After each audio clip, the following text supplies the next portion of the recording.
You do not have to be a genius like me to figure out that my new show, Dexter's Laboratory, is brilliant. Yes, I know, with my sister Didi around. Things sometimes do not go as planned. But every great scientist must overcome obstacles. Mine just happens to be an oversized sister. Watch my new series, Dexter's Laboratory, every Sunday at 3:30 on Cartoon Network. What does this box do? Oh, nothing.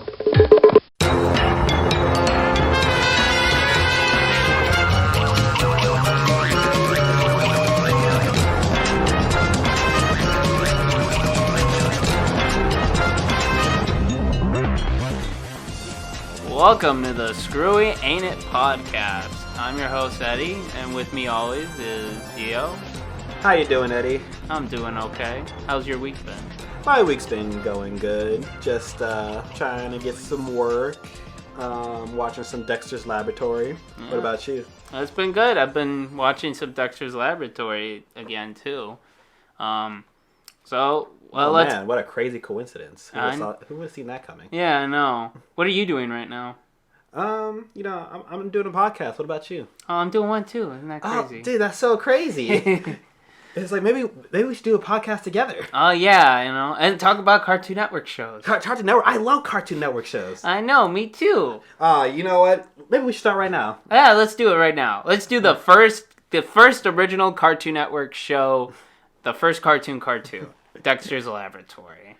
Oh, Dexter's Laboratory. So, Eddie, do you want to tell the audience a little bit about Dexter's Laboratory? Yes, I do. Okay, first off, no cartoon is made without the people behind it, and this one has a really big name in the world of animation, the one and only Genndy Tartakovsky, who not just created Dexter, he also eventually went on to make Samurai Jack, the 2003 Star Wars animated miniseries, and then would go on to direct the Hotel Transylvania movies. Oh, wow. Come back to finish Samurai Jack for the last season.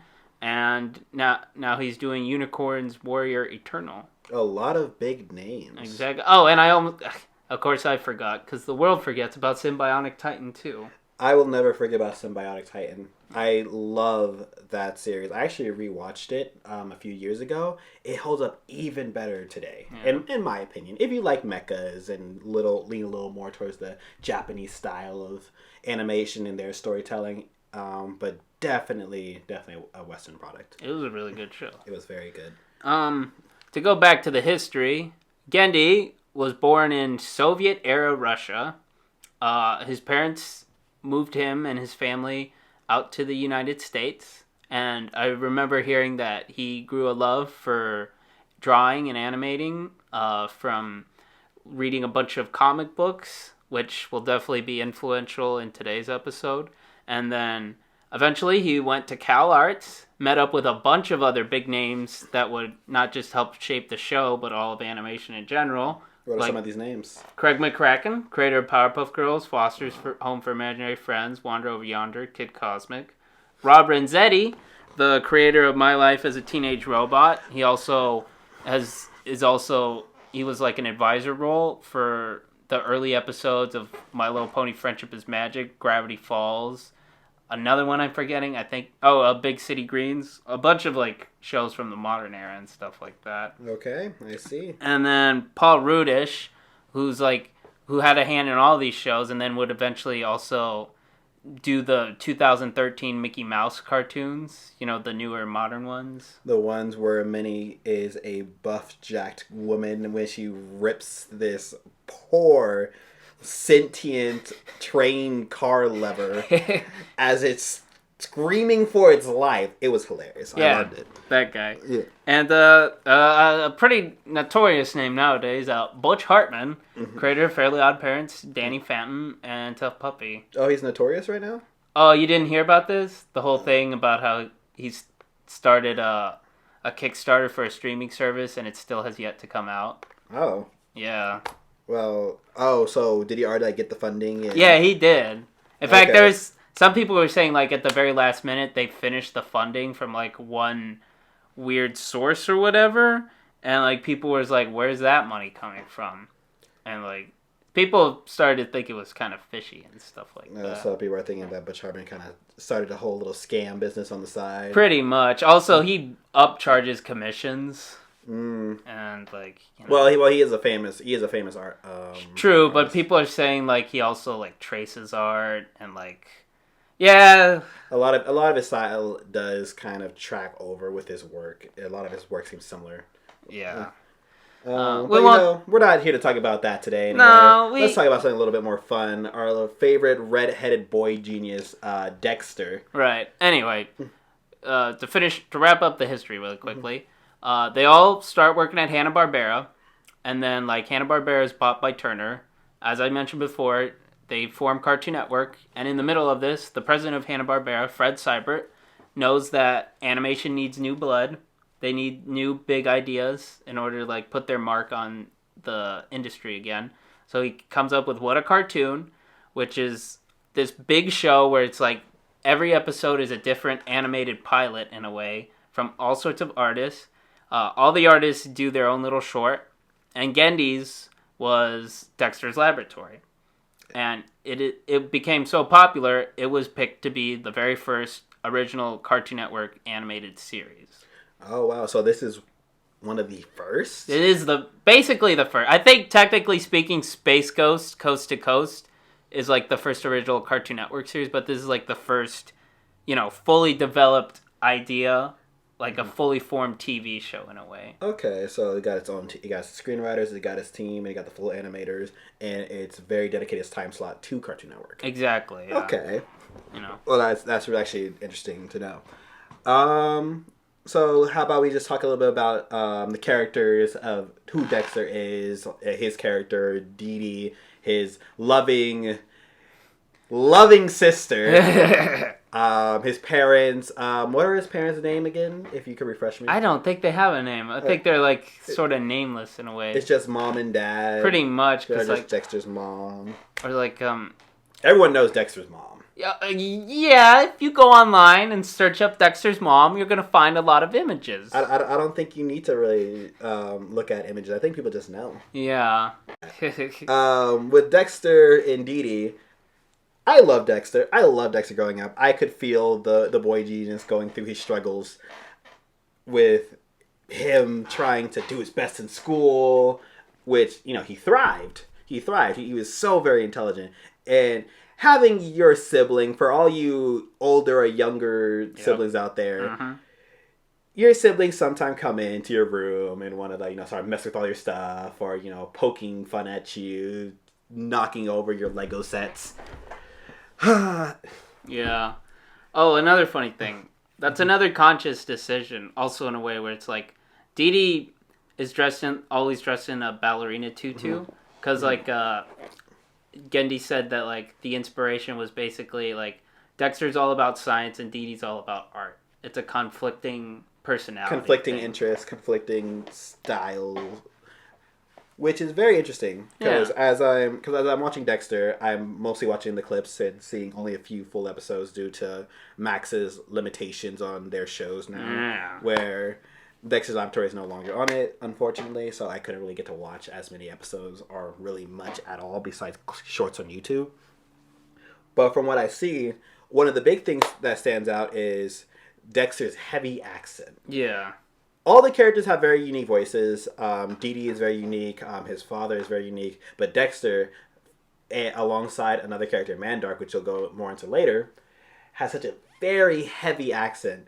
And you were telling me earlier that it was in reference to something? Yeah, it was in reference to Gendy's accent when he first came to the United States.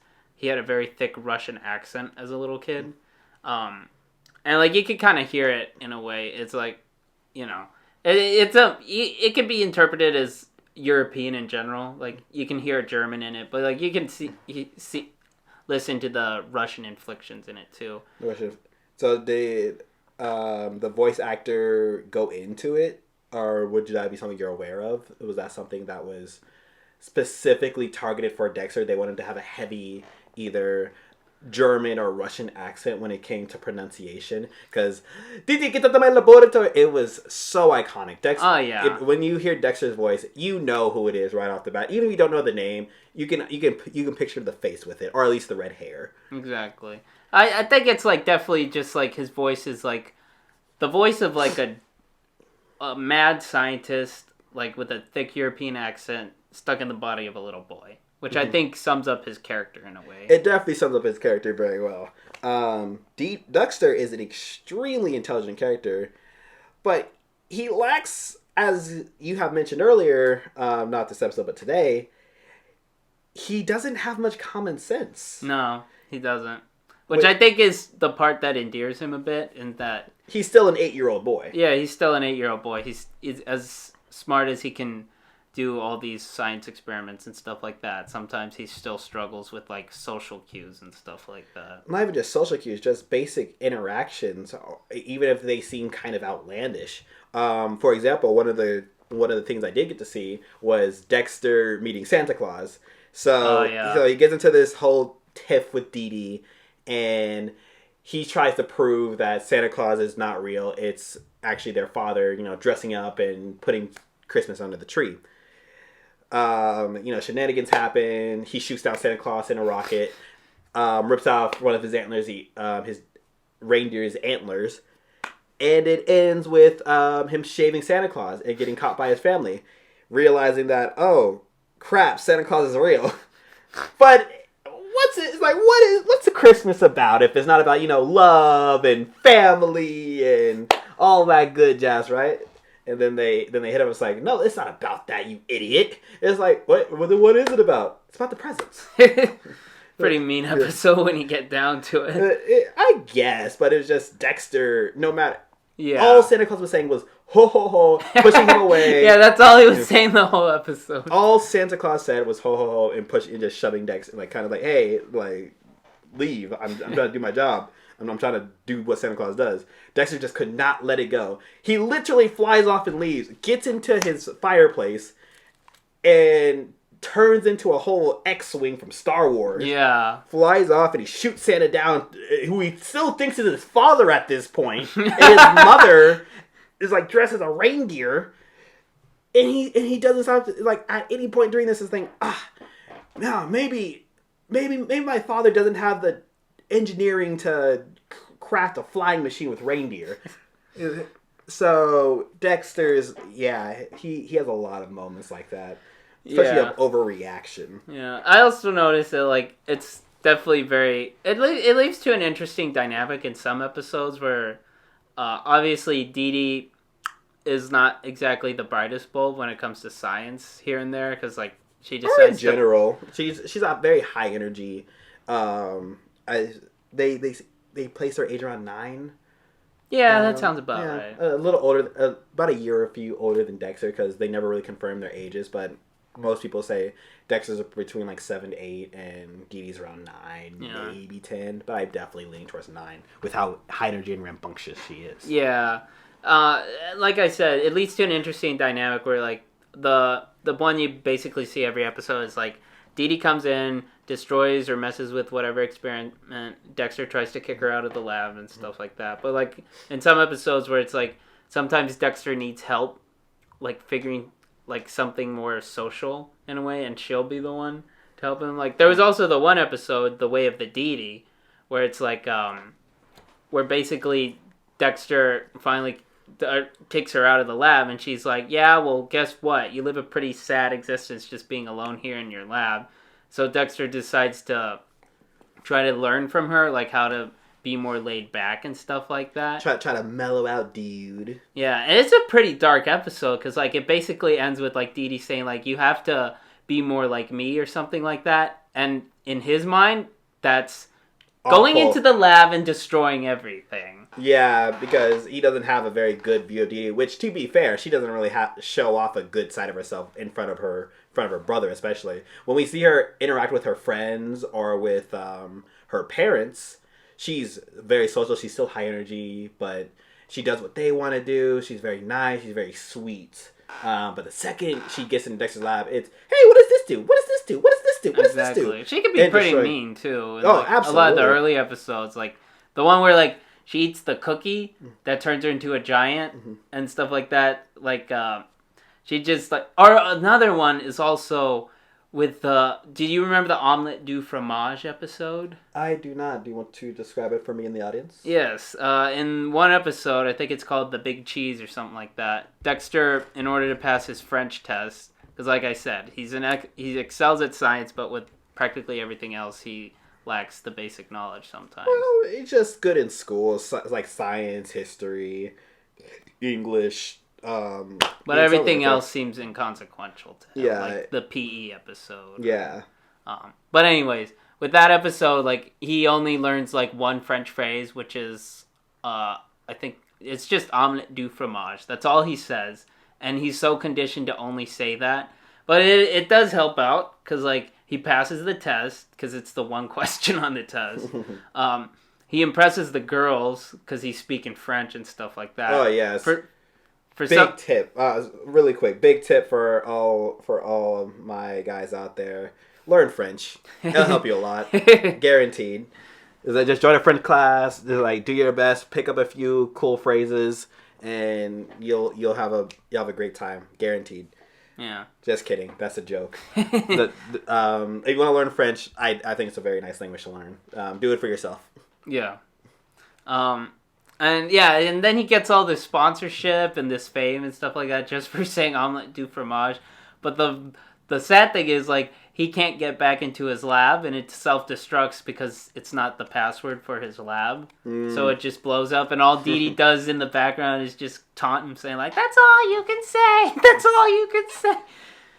Yeah, when it comes to a lot of the jokes of the series, it's very mean. Yeah, it's very mean. It's like it's supposed to be played up for laughs because that's just how humor is. Sometimes the best humor is at someone's expense. Yeah.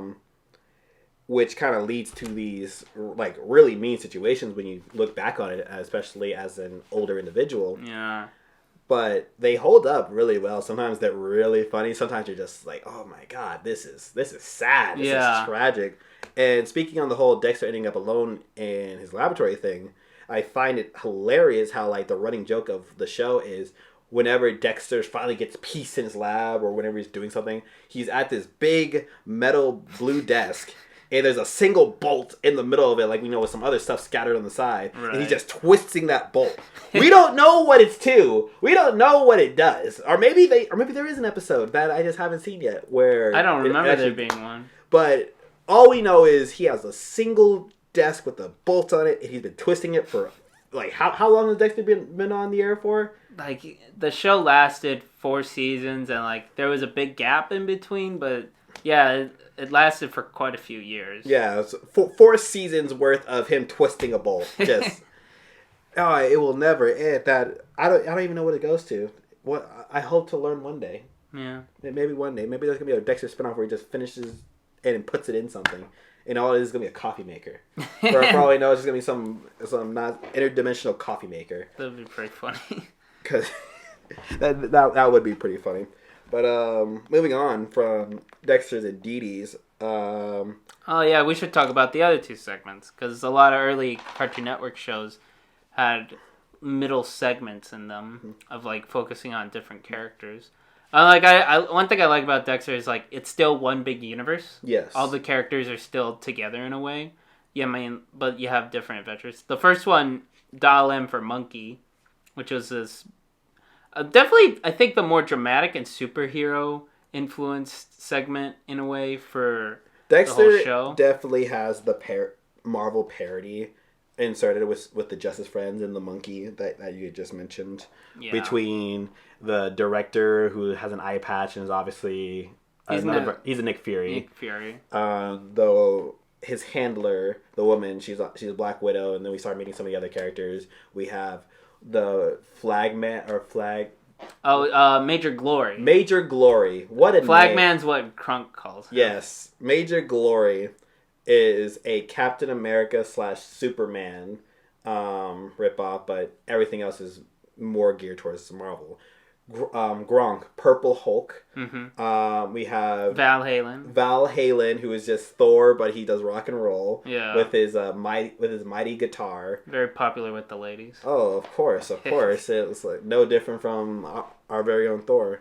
If you're attracted to men, there's a lot of people who like Val Halen. Or surfer dudes. Surfer dudes in general, yeah. Everything he says ends with bruh. Bruh.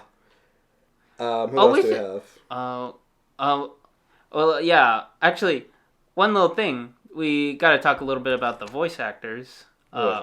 Christine Cavanaugh, the voice of Dexter. She's also the voice of Chucky Yes. in Rugrats, which you can definitely hear in some parts.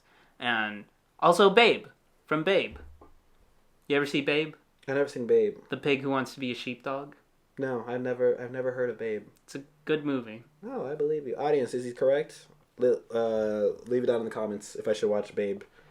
Yeah, but we'll do a live stream where you watch Babe or something. We're gonna cut it up, put it the full thing on our Patreon of me screaming about this sheepdog going mental or something. Anyway, yeah, Kristen Cavanaugh and like the Justice Friends are Rob Paulson, Frank Welker, and Tom Kenny. Big names, Rob Paulson. He's known for like being Raphael and Donatello in two separate Ninja Turtles things. Frank Welker, Scooby, Fred.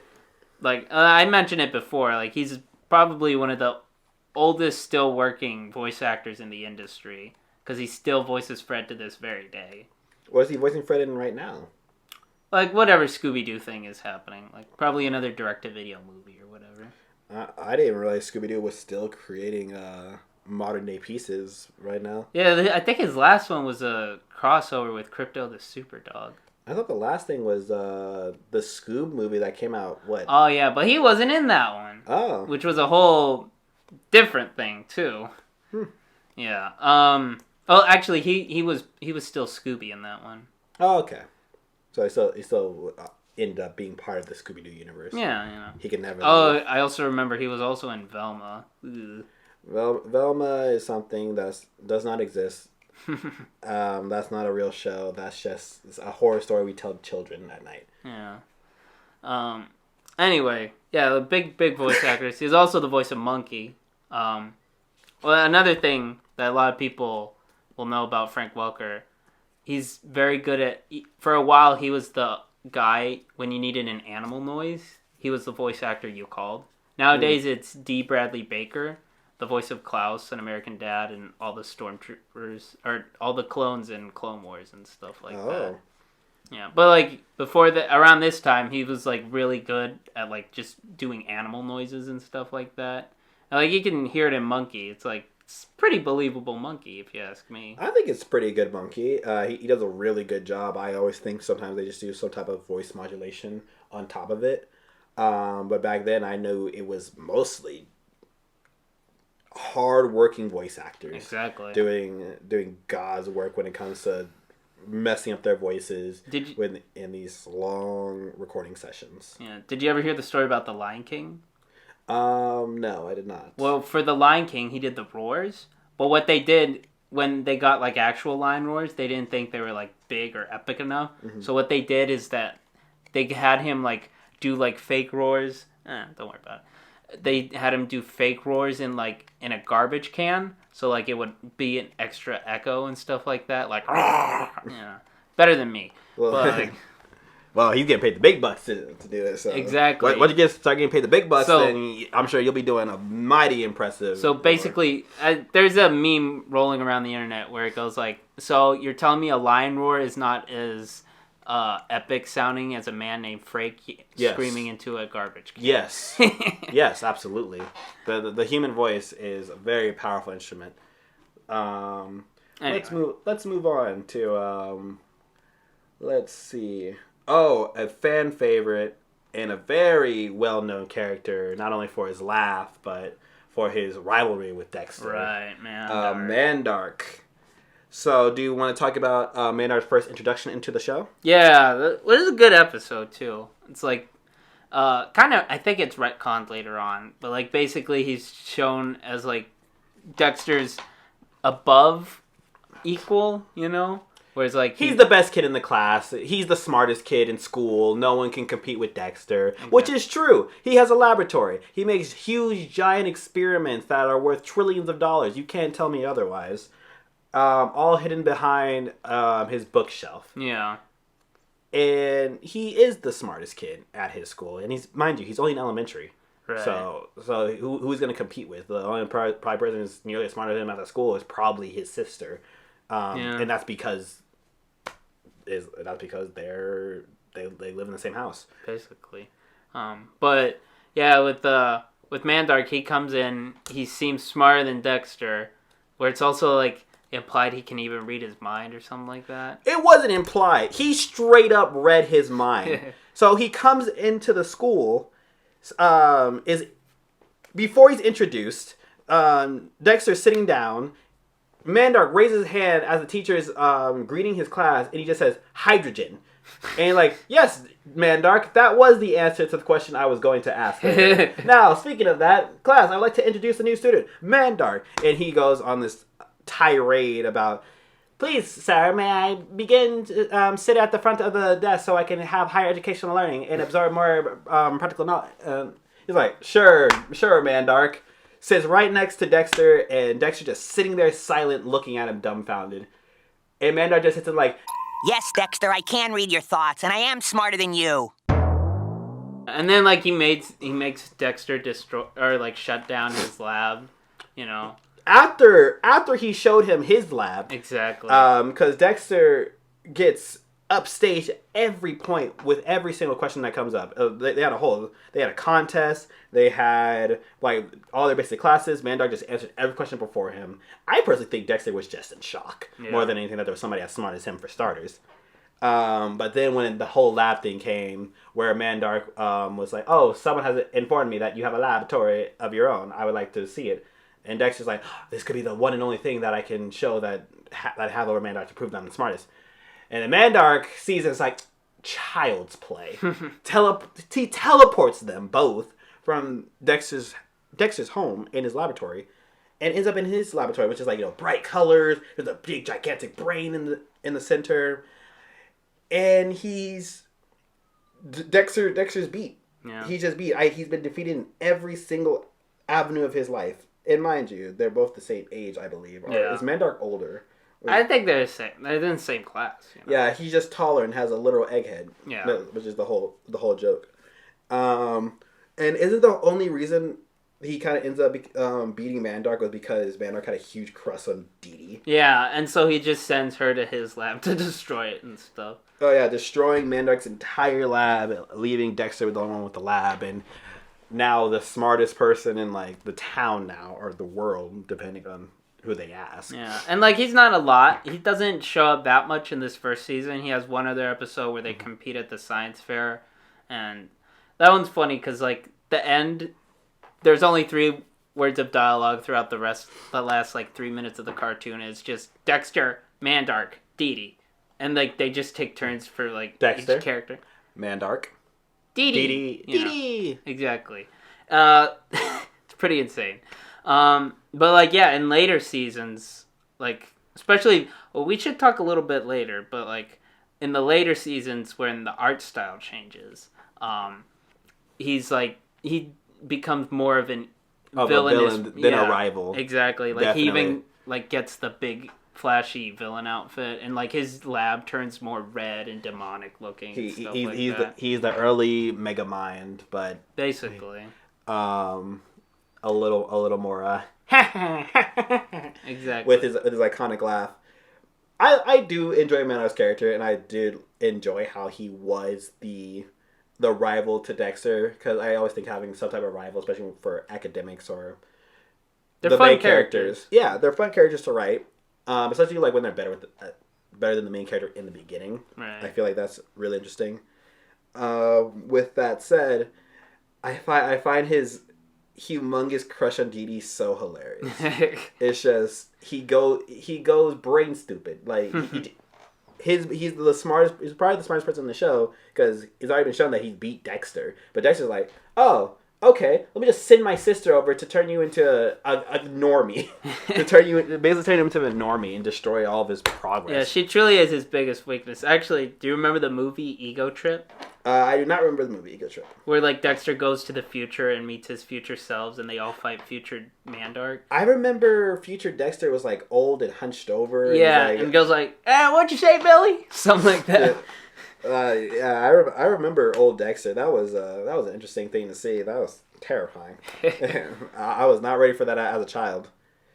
But probably that movie, we'll talk about it again some other day, but it's like that movie's like really insane because like in the future, like Dexter's like basically Mandark's slave or whatever, and like as punishment, I remember he lifts him up and he whips him like only in his underwear or something. It's like that was a pretty weird scene. Yeah, looking back on it. Okay, to be fair though, back everything before like the 2000s era, there was a lot of just they just butt pictures. Like there were so many butt shots. Yeah, which was a very common. Even in this one too. Like when he's getting ready in the morning. Yeah, it's very it's a different time. Yeah, it's like just naked. It's like naked butts was just always the funny haha of its era. Which don't get me wrong, sometimes it's fun. Sometimes it's funny. You know, just seeing Dexter singing in the shower with his with a little booty out.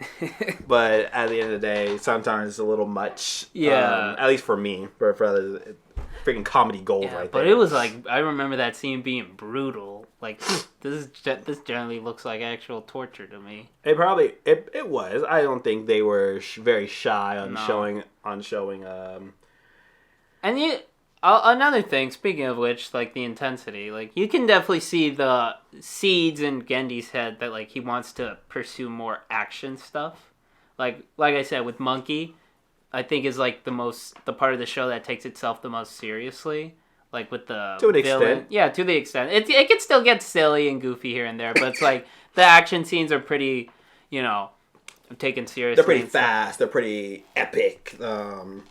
Spy espionage with the magic monkey that whose powers did he even have? It was generic superhero powers. Yeah, flies, basically. super strength, control things with his mind, I guess. Yeah, and like, you could definitely see how later on this would go on to influence Samurai Jack, with like we should also mention a lot of anime references too, with like the mecha and the kaiju and stuff like that. Yeah, Dexter, whenever it's like a episode special, Dexter always ends up pulling out some giant mech with his initials on to fight either a kaiju or Mandark or whoever is kind of like the big villain of that day. Yeah. Which is really cool. You definitely see a lot of just Japanese culture reference in it because of anime. Anime is a huge influence on a lot of animation. Yep. So are we. I will not sit here and say that our animation, our styles never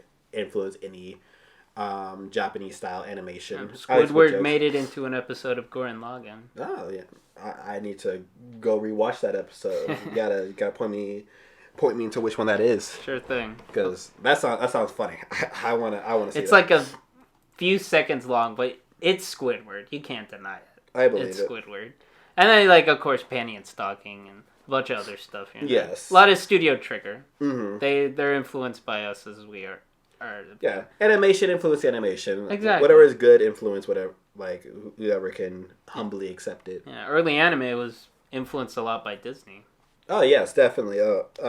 Disney was the powerhouse for the longest time. So Disney's in everything. Disney has its foot in every single person's door. Basically. Which is, but not as much anymore. Everybody's kind of doing their own thing. Everybody's swaying into their anti Disney arc, I guess. I suppose so. Especially with DreamWorks, but we won't talk about DreamWorks right now. Nah. Well, when we get to Dragons, we'll talk about DreamWorks. All right. Is there anything else that you have? The Marvel Paris. We touched on that already. I guess we talk a little bit more about the Justice Friends because their segment I think are compared to Dexter and Monkey are definitely the more sillier ones. Yeah, they're sandwich episodes. It's gonna be like 7 minutes of Dexter, a few minutes of the Justice Friend, and then back to another 7 minutes of Dexter. Yeah, so it's two episodes to one. Yeah, so like basically the Justice Friends, Their segment is basically just a sitcom parody, with the laugh track in the background and everything and stuff like that. Where it's like, they're superheroes and they're put in these very mundane situations. Like, they have to clean up the house for a guest visiting over. They have a cat-themed superhero staying the night with them. But, like, Major Glory and Krunk don't know who he is, so they think he's this grown man in the giant cat costume. They think that he's a giant cat or whatever, so they just try to get him out of the house. And it's fun. I think they're fun characters. I think my favorite one is the one where Krunk falls in love with, like, basically the She-Hulk of the universe and stuff like that. I don't remember. That's something that I'm definitely gonna have to see, because I want to see how they designed their She-Hulk in this one, because they're literal Marvel parodies. Exactly. Of all these characters. Yeah. Like Gronk is Hulk, but purple. Yeah. Are his shorts green? I don't. Is it literally just a color swap? I think it is just an inverse. Oh, that's funny. That is funny. When you think about it, we have Iron Man, who's the original Iron Man design from the comics. Yeah, but like the human bullet. Yeah, is what he is. Exactly. But he has the whole bullet head and flies around. Well, that was they're fun. They're cute. It's shorts. At the end of the day, most of these are just shorts with really high energy. They're really fun. Sometimes they have lessons in them, but not too much from what I was noticing. And it's more parodies too. Like, you remember the one like mini parody of like the fruit pie commercial with the wizard? Yes. Where it goes like, suddenly, I, the evil math magician, shall capture all the children and force them to do homework forever. Just then, Major Glory! You asked for it. No violence in schools. You're right, but there is one way to stop you. No, not justice. Fruit pie's a delicious treat you'd have to be crazy to hate. Oh, I give up. Later. Thanks, Major Glory! Don't thank me. Thank the fruit pies. What? I said, don't thank them. Oh. Okay, those fruit pies look so good to me, as a kid. Well, I wanted one so bad. They were based on old fruit pies commercials from like the 70s or whatever, with like I think Superman or something like that, where he just comes in and defeats the villain and goes like, "Here, have some Hostess fruit pies." I'm actually about to look up fruit pie and see if I can still get one today. That sounds amazing right now. I don't know if they still make them. I doubt it. You could probably buy one online for like a few $100s and it's expired. Yeah. Which is it's a tragedy. You can make your own fruit pie. Oh, maybe I'll look that up later. Yeah. Anyway. Yeah. Also, speaking of Justice Friends, you remember the episode of Powerpuff Girls where they showed up? I do not actually. I heard there was a crossover, but I never got to actually see that. And I love Powerpuff Girls. It's the one episode where like they try to join basically their universe's Justice League, but they're turned away because they're 5-year-old little girls and stuff like that.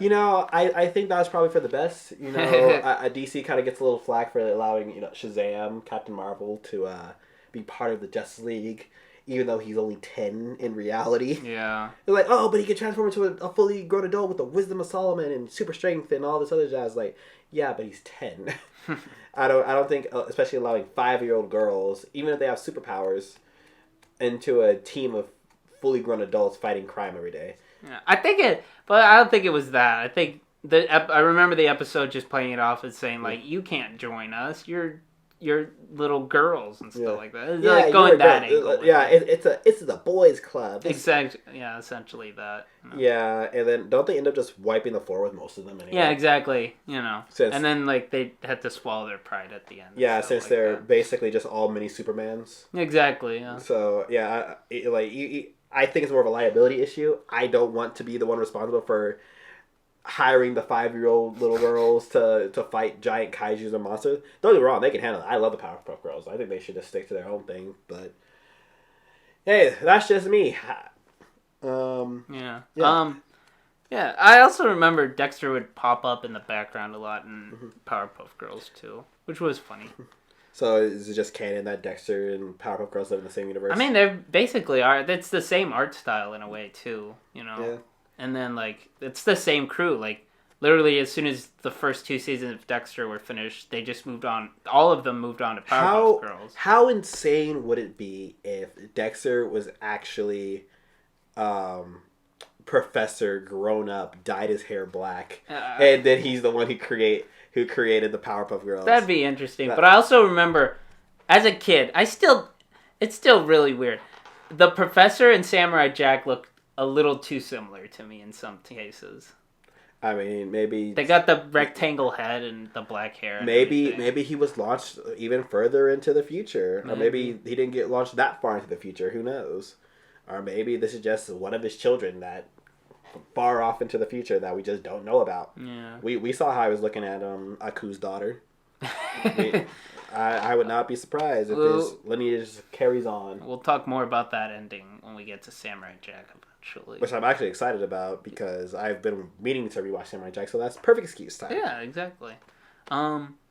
Anyway, but yeah, also Samurai Jack has a couple of references to Dexter too. Like one of the villains in Samurai Jack was one of the villains in Monkey, the hunter one with the Australian accent. You know, they don't make it super obvious, but if you see them side by side, it's like, oh yeah, that's... Oh yeah, it's the same character, same model.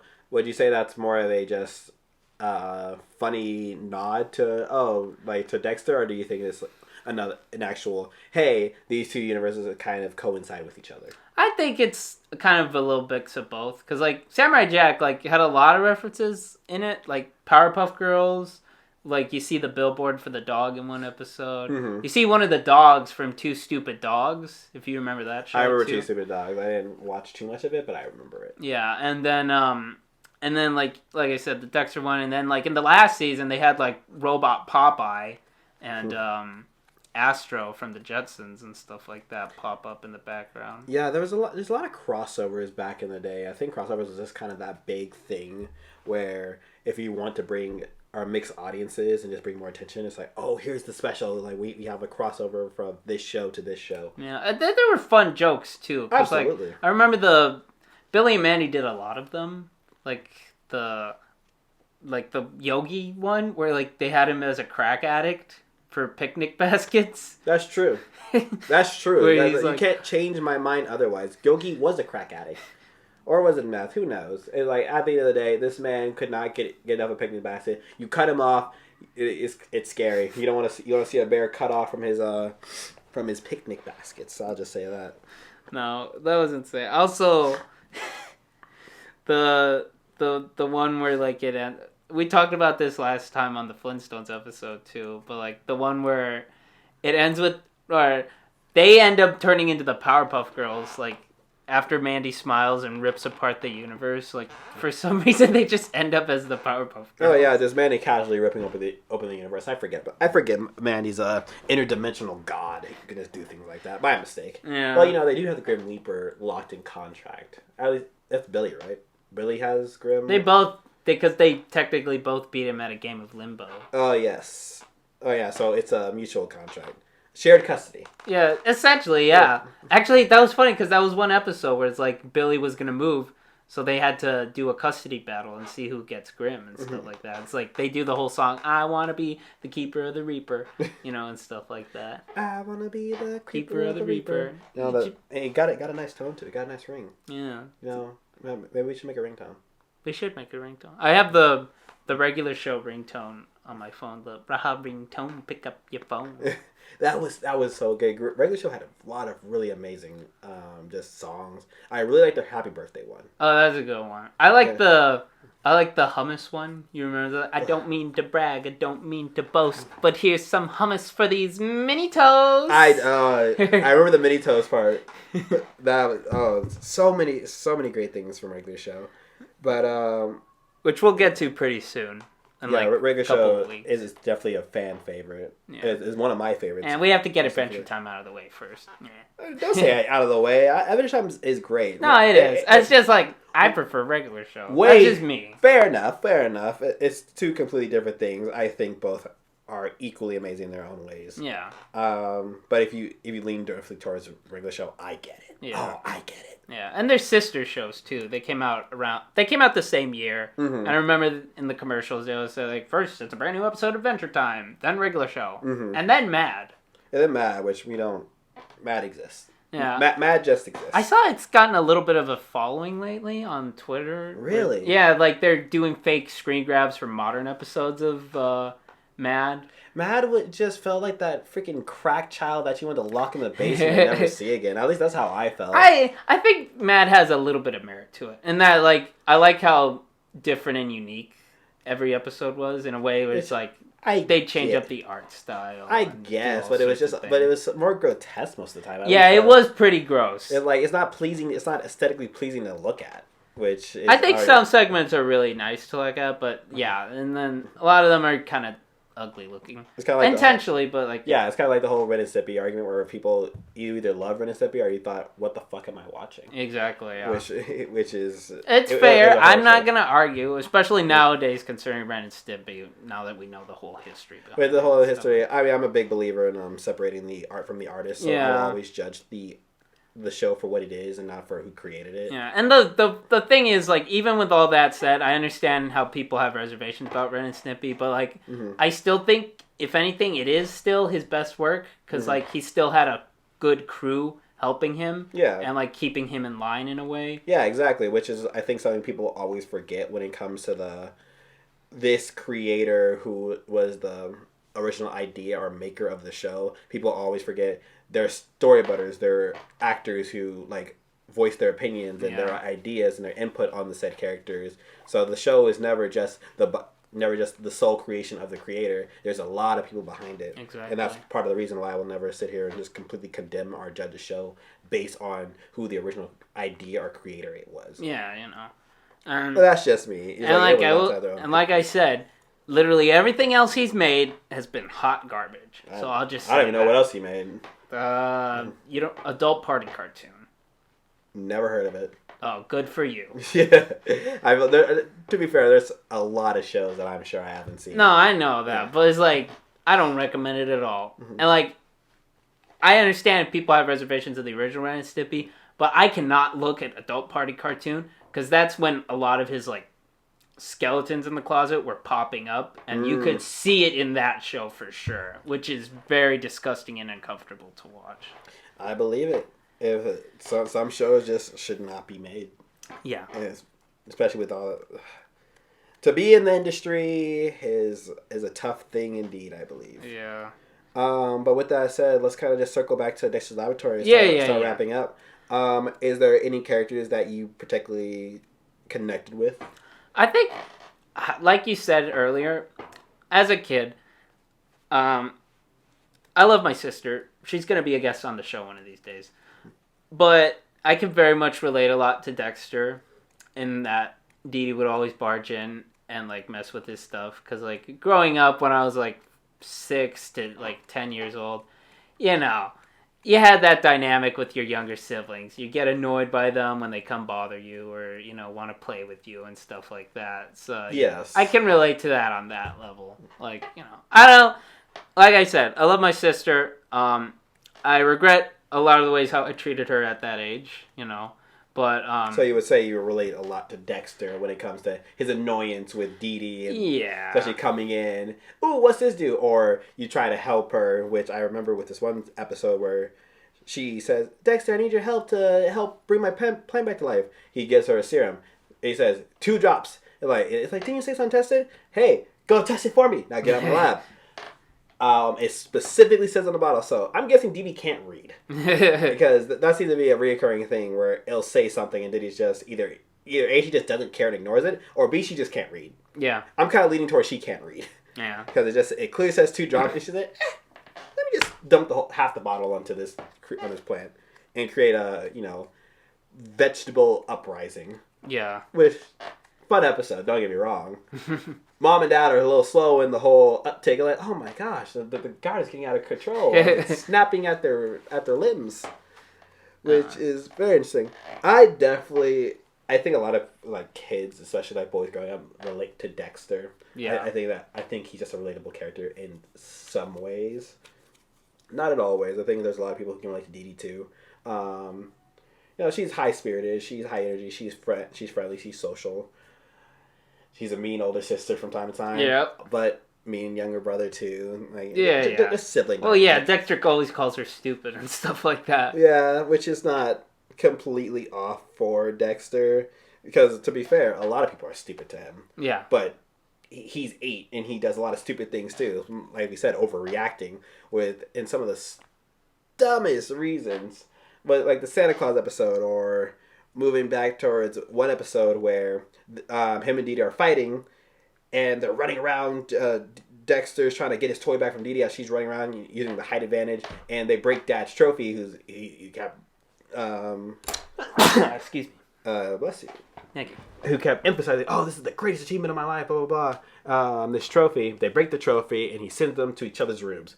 Didi's sleeping in his room the entire episode, but Dexter's going freaking mental, thinking, "Oh no, Didi's in my lab. She's destroying my lab." As he's listening to the door and hearing a fly buzz, and his mind's going insane. Exactly. So he destroys Didi's room, trying to use stuffing and everything to try to get into the lab, sneaking through the vents. Because I was like, "No, I know no son of mine would be out there trying to get away from his punishment, or he'll get a worse punishment." Like.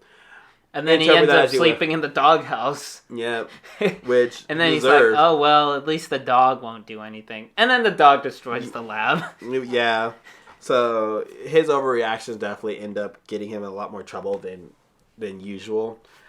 For being so intelligent, man, he is kind of dumb in a lot of the situations. But that's part of the charm. Actually, another funny thing, older viewers might not relate. Because like Dexter kind of ended before it started, but you remember the Jimmy Neutron comparisons? Yes, that was very common. It was always who's smarter, the Jimmy Neutron or Dexter from Dexter's Laboratory. I think both shows are different in their own ways. Like I said, I think Dexter focuses a lot on action in a way, where it's like, it's very like visual based. You see, like, it's atmospheric. Well, you also got to remember the animation, so they're allowed to be more dynamic with their style. Exactly. Whereas Jimmy Neutron, since it was 3D and that's cost more time, animation, and like you got to work a lot harder to make it smooth, so that costs a lot more money and time of the show. That he can't really do all these fast dynamic styles of creations. He can't create interdimensional travel and just go one frame to another. Yeah, which is like why they focus more on characters and comedy. Yeah. Which I think definitely helps stand it out. Yeah, absolutely. And don't get me wrong, they still had their moments. One of the most popular scenes is when Jimmy turned into a Hulk.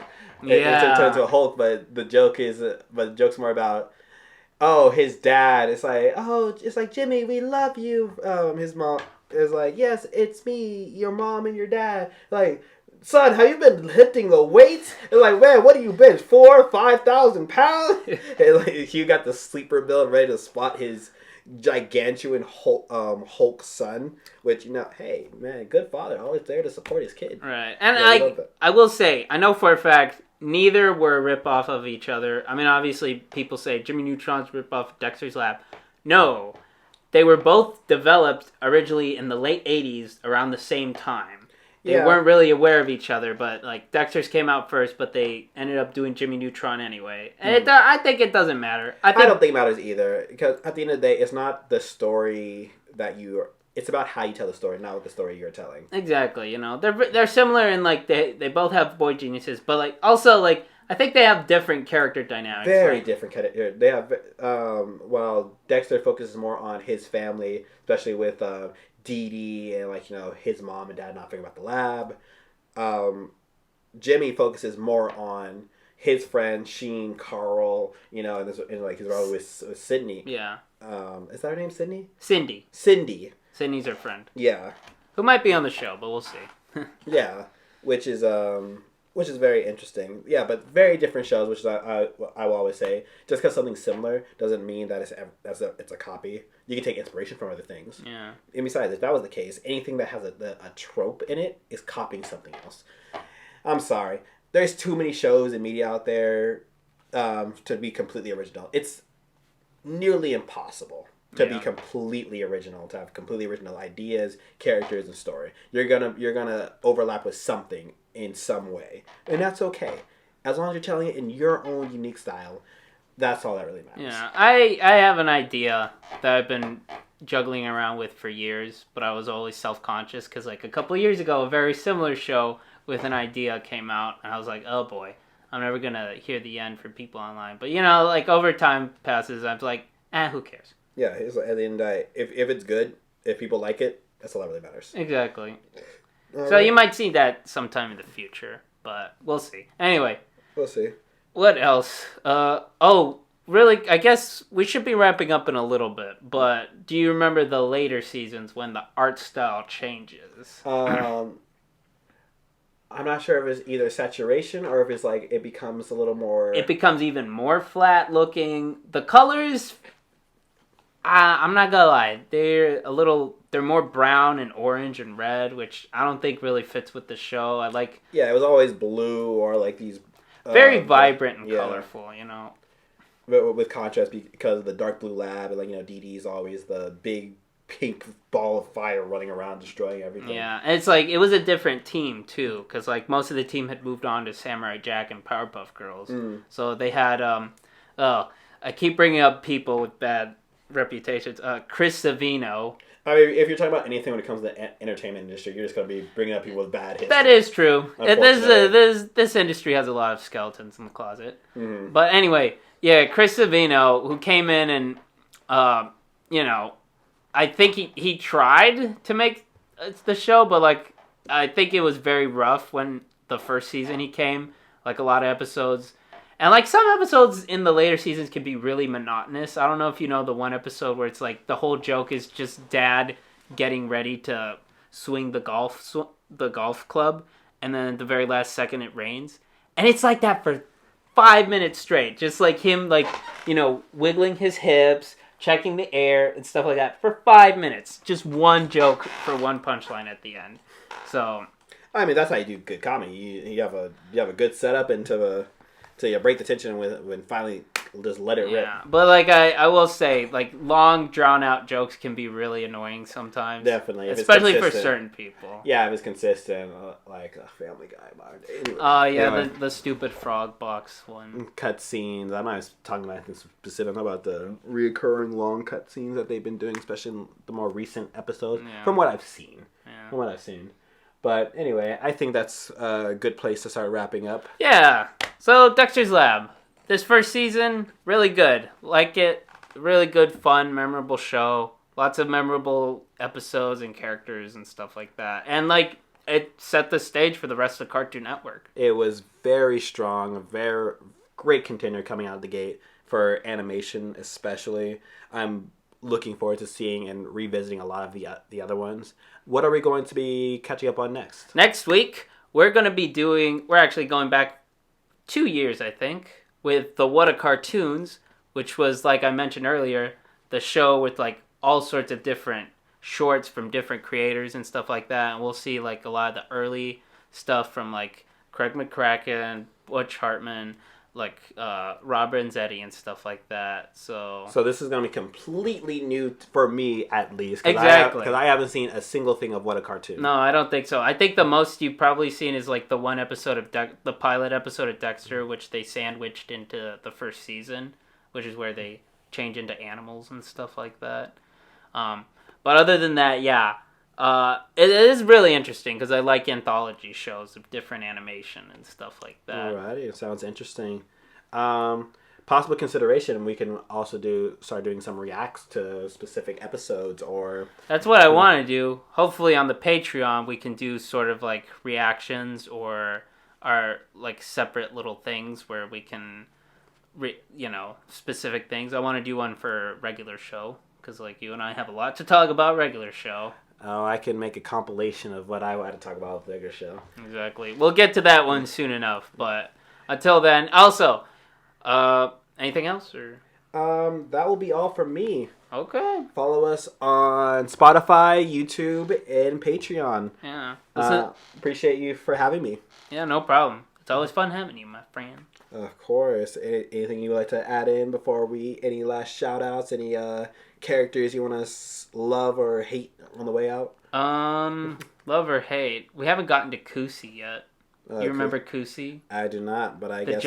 Dee Dee's giant imaginary friend voiced by Dom DeLuise. Is that the Bing Bong before Bing Bong? Yeah, basically that guy. Oh, I remember vaguely. He was locked in the deepest part of my memories.